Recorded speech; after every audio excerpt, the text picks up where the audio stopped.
Hi everyone, it's William with the Grand Duke Dmitri Diary series, and we're in March 1921, still in Berlin for the next few days.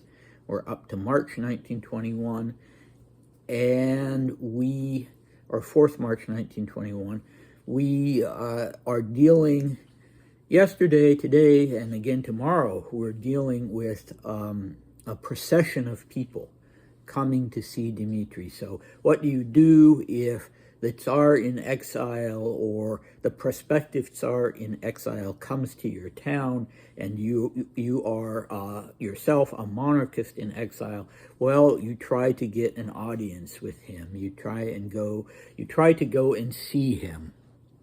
And so this is what Dmitri did the previous day on the 3rd. It's what he's doing today on the 4th, and it's what he'll be doing the next day on the 5th. Then the 6th will be his last day in Berlin. So a recap from yesterday, from the 3rd of March, we had two Cossack leaders. One sent a representative, since he was all the way in the Russian Far East. In fact, at that point, he may have been in China, in Manchuria, and the other one was physically present there, and they were both important men, important historically, I should say. They were both quite sinister men, but important historically. So one was the infamous Pyotr Krasnov, who was the ataman of the Don Cossack host, very pro-German, and would end up being very pro-Nazi to the extent that he would instruct what Cossacks were still in Germany in 1941 to go and fight with the German army against Russia. Okay, and then there was this representative who came from the self-proclaimed ataman or leader of the Transbaikal Cossacks in the Far East, and another sinister individual, although he had nothing to do with National Socialism. So both of them apparently wanted to see, they were interested in seeing where Dmitri stood and how he might further their ambitions or join up with their movements. Okay, so the other meeting was with a diplomat or an official from the Weimar government's Ministry of Foreign Affairs. And Dmitri spells his name in an ambiguous way, where it's not clear which letter he's using.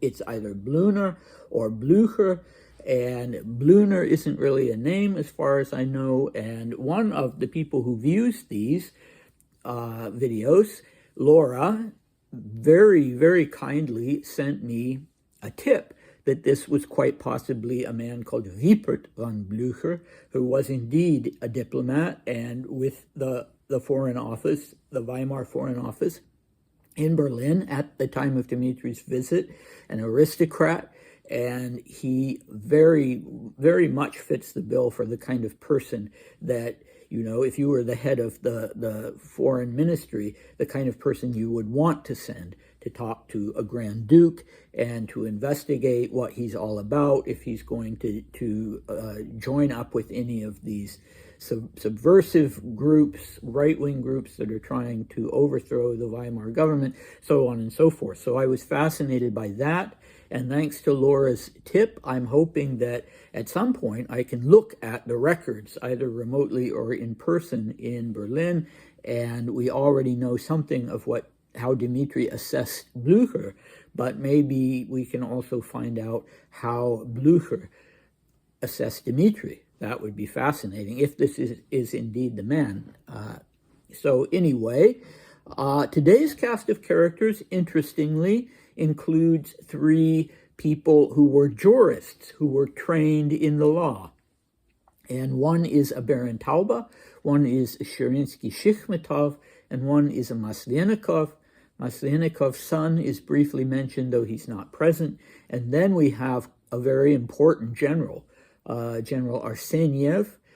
And finally, we have a fellow named Fein, who seems to have been just someone at one of the Russian National Assembly parties who was showing a slideshow, basically. And Dmitri doesn't seem to have known him, but mentions him. And he turns out to have been an interesting person. Then, for the first time that I can remember in the diaries, although maybe it isn't the first time, Dmitri actually talks about the prisoners of war, the Russian prisoners of war who ended up in this limbo state after the war had ended and after the revolution and the Civil War. They were still being more or less housed in prisoner of war camps, so they weren't really prisoners anymore, and nobody really wanted them. And there was the question of even if, they would be sent to gulags if they returned to Bolshevik Russia. And, these guys were in a real predicament, and there were a lot of them. And this is something, these prisoners of war, this is something that Alexander Zhivakov talks about a lot in his book. So if you want the actual figures, you can find them here in Les Russes Blancs, and it's really appalling, the state that these poor people found themselves in. And so Dmitri mentions them possibly for the first time. And then we have brief mentions of two people who are not present but who will be very familiar to you. One is Pete Polovtsov, and the other is actually Uncle Sergei. Okay, so let us dive in. This is the 4th of March, 1921. It's a Friday in Berlin. Dmitri is staying at the Hotel Excelsior and receiving guests there. Okay, here we go. Biskupski came in the morning and continued to lay out his plans and theories for the White International. It was interesting but rather fantastical, with strong pro-German coloration. Then I did some writing in my diary. I lunched in the same restaurant where I'd had blini the day before.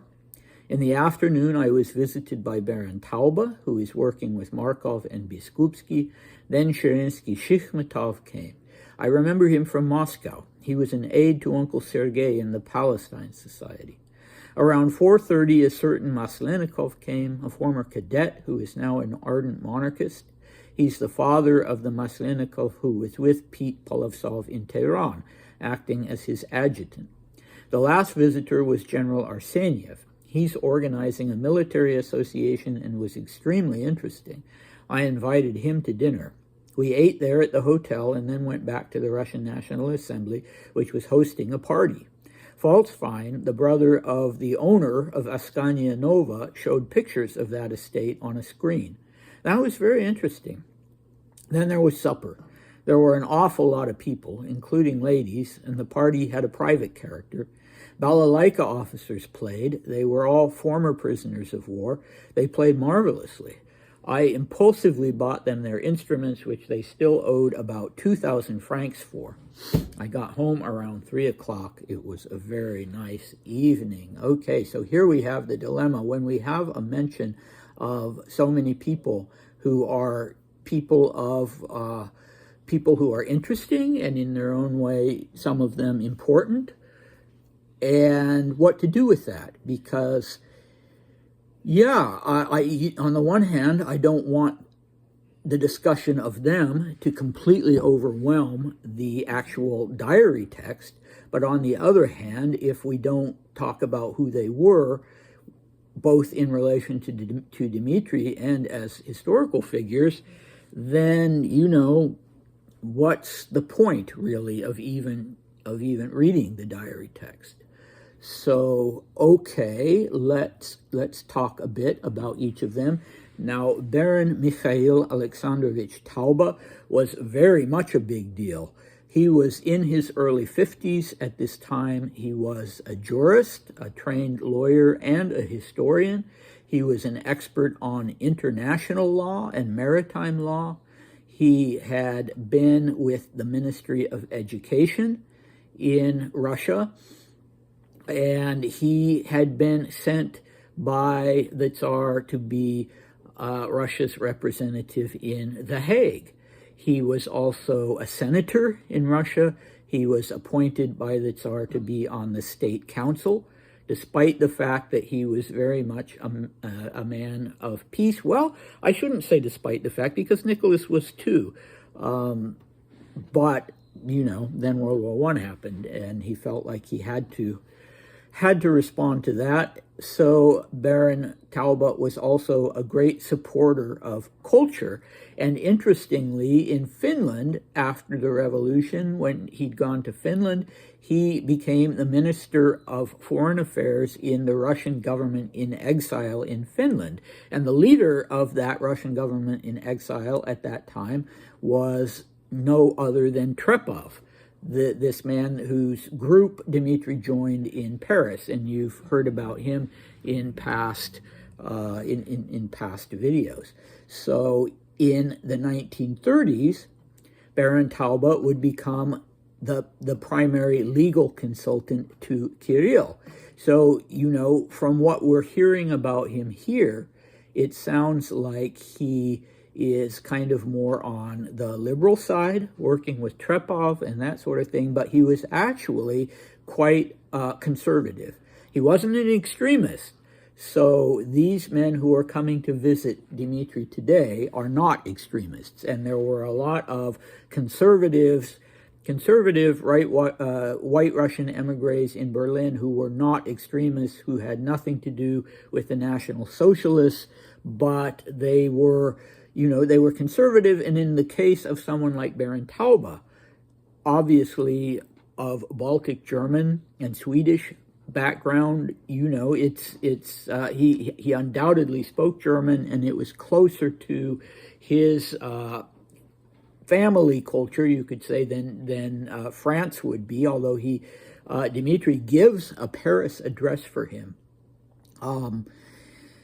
But that was later. That was after 1921. Okay, so, yeah, it's interesting that Dmitri says that he was working with Markov and Biskupski, because they were not the most extreme of the extremists, but anyway, they seem like, you know, mere adventurers and lightweights compared to Baron Talbot. So, but, you know, I haven't gone deeply into that. So anyway, next we have Prince Alexei Alexandrovich Shirinsky-Shikhmatov, also a person with a law background, a trained jurist. And Dmitri recalls, I don't know if he had met him, but he recalls that he had actually been Grand Duke Sergei's right-hand man in the Palestine Society, the Orthodox Palestine Society. If you listen to the videos about Dmitri's adolescence, after Grand Duke Sergei died, Dmitri was expected to still be involved with the Orthodox Palestine Society and to go to meetings there occasionally and that sort of thing. But anyway, Shirinsky-Shikhmatov was in his late 50s. He had also been part of the Holy Synod in Imperial Russia, and so he was a man who was very much oriented toward orthodoxy and to religion, and his status as a lawyer, as a jurist, was sort of secondary to that. Okay, he was also in his late 50s at the time, and Dmitri does not tell us what he wanted to talk about, if anything. Maybe he just wanted to go and pay his respects and say hello to Dmitri, and they'd known each other. Okay, so the next is Alexander Mikhailovich Maslenikov. I'm not sure where the stress should be on his last name, so forgive me if I mispronounce it. He was older than the other two. He was in his early 60s, and again was a trained jurist. And what's interesting about him, as Dmitri points out, is that he was a cadet. He was a member of the Constitutional Democrats, as was Trepov, and as was, well, actually, no, I mean to say Milyukov, not Trepov. And he was a Duma member.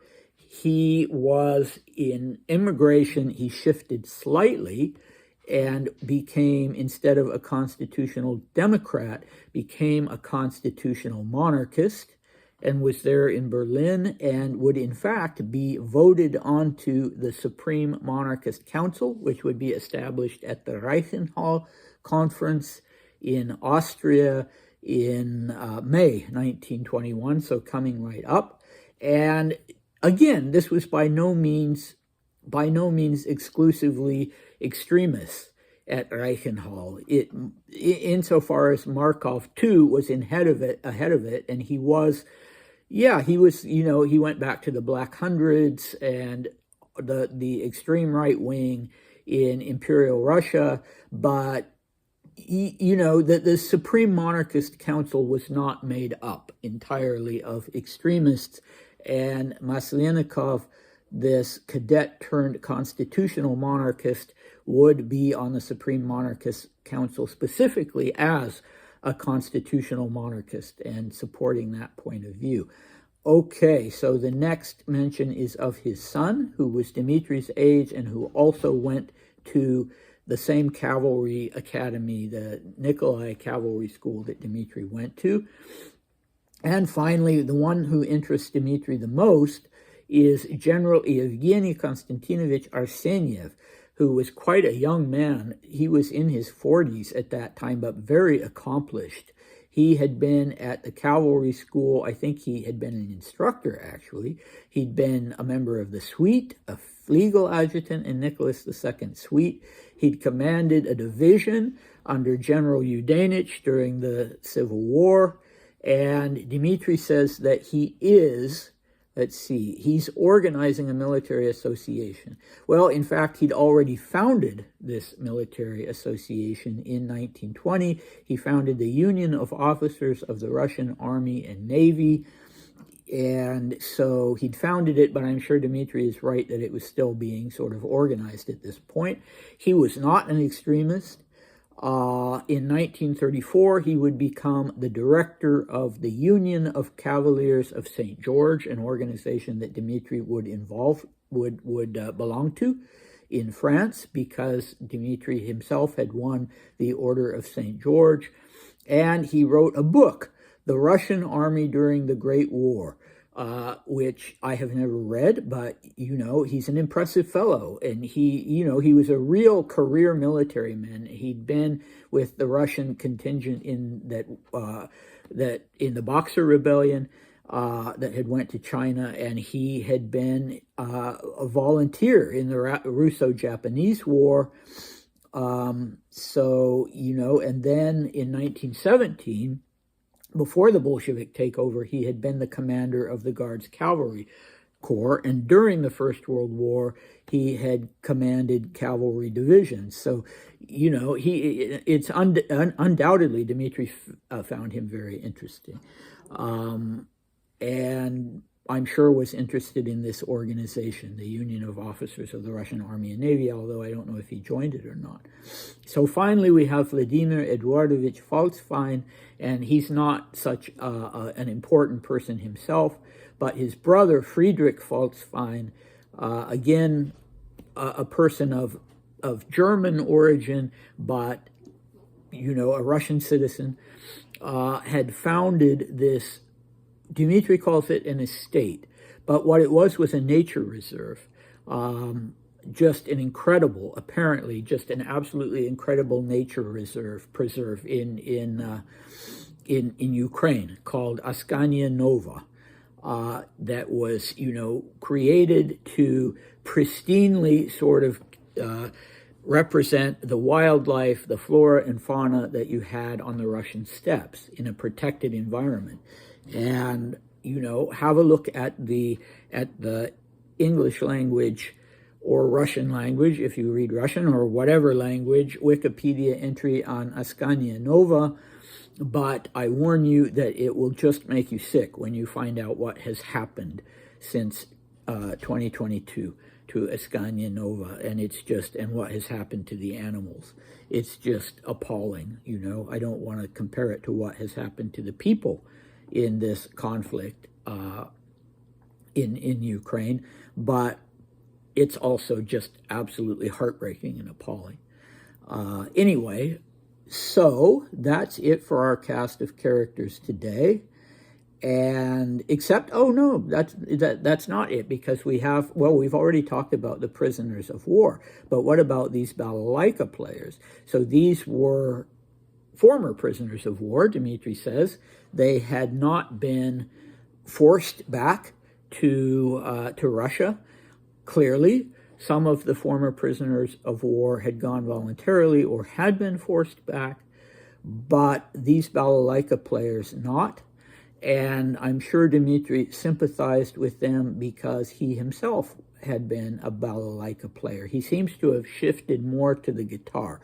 So he never talks about, in his diaries in exile, he really never talks about playing the balalaika. He talks about playing the guitar, playing the ukulele, and playing the Russian guitar, which was not a balalaika, but another kind of guitar. And so if you've been watching these diary entry videos all along, going all the way back to 1906 and 1907, then you will recall that Dmitri was enjoying playing the balalaika back then when he was 14, 15, 16 years old. And maybe he took up the guitar later and started out with the balalaika. I don't know. But anyway, I used the word impulsive when I was translating this. So he says I impulsively bought them their instruments. But that's not really, it's not such a great translation. It's more like, in an outburst or something like that. Yes, impulsive, but kind of in an explosive sense. But impulsive is the closest I could come in English, but you get the idea anyway. He hadn't gone to this thing planning on making some big expenditure or some magnanimous gesture, but in the moment, he provided the 2,000 additional francs that these men needed to pay off their debt for their instruments. And all of these people, whether they were refugees who'd left after the revolution, or whether they were soldiers from the Civil War who had been evacuated after the revolution from Russia, or whether they had been these prisoners of war, they were left in a very bad state. How are we going to make a living? And they're stateless persons, a lot of times they didn't speak the language. So these fellows were trying their best as balalaika players. So that was, that was a very kind gesture on Dmitri's part to pay off this debt for them. And it's actually less than the amount of money that he lost when his wallet was lost or stolen. That was 5,000 francs. Okay, so what do we have next time? Next time we have even a longer line of visitors who come to pay their respects or to see somebody that they knew before the revolution. So we actually have 10 people coming next time on the Saturday, as Dmitri continues to sort of pay court, or hold court, I should say, at the Hotel Excelsior. Boy, wouldn't it have been great to be a fly on the wall on that occasion. Vera Karali will appear again in the diary entry for the 5th, and then we have finally the diary entry of the 6th, and then we are going to be traveling back to Paris. Phew, yes, so this has been a very interesting interval, but it will be nice to be back in Paris when things are a little less complicated. Well, we'll see if they actually are. So I hope you'll come back for that, and I'll see you next time. Bye.